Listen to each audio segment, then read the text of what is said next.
خبرو کو کنه ځین داسې وکړه زور سره आवाज نور مکو تاسو که څومره نور مکو زور سره کاو خبرو کو هندوانو کوم مسلمانانو تیز غنه کو هندوانو تیز غنه کو کافرانو څو کسانو دوا کسا دغه سره څومره وخت نه یو نه کاله تاسو دغه څه راغلیو خو خوندې بس خبره کوه تاسو دغه څه تکلیف ورکاو څه دلته کې نه ما چې ته مونږ ته بیا فول اوټ کړی دماغ دا اوټ کړی فول اوټ نور زړه نور معده نور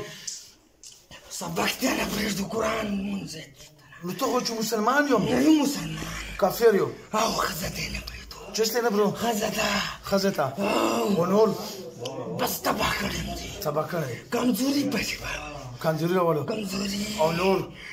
بس ټینشن دغه در سره څه ظلم کړی څه ظلم کړی دا بس خوښ نو چې خوښ د چا وي هغه څه خلک مینه کوي که تکلیف ورکوي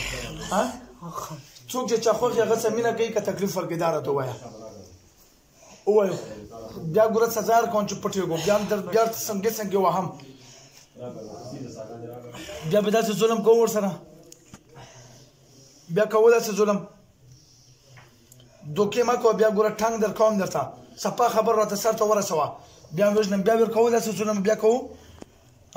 وکړو دور بدن کوړه ګاله او که بیا یې کړو بیا به داسې ظلم نه کوو بیا مسلمانان څنګه وو دا مې سره ټوک چې وګورې بیا به دومره راکاږم چې انشاءالله تعالی چې په کالو به د ځمکې نه نشم چاته کلمه به وایو مسلمانان به شو او مسلمانانو سره به مینه محبت کوو څه به کوو مینه محبت بیا به تکلیف ورکوو او که ورکړی و مرکوو به مسلمانېږي یا زړه نه کاسې دوکه کوي زور در باندې شته که بې زوره ووایه کلمه اعوذ بالله من الشیطان الرجیم بسم الله الرحمن الرحیم لا اله الا الله محمد رسول الله صلی الله علیه وسلم مونږ وعده کوو قسم سره دواړه مسلمانان شو ایمان وروړو آمنت بالله وملائکته وكتبه ورسوله واليوم الآخر والقدر خير وشر من الله تعالى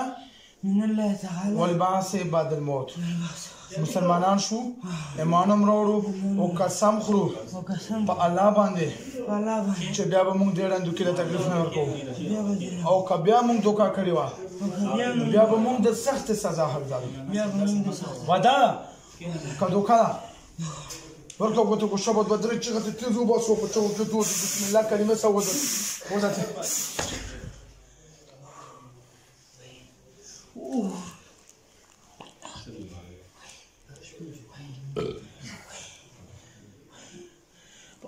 څه نوم دی معاذ څنګه شو بدن دی ریک شو هلک شو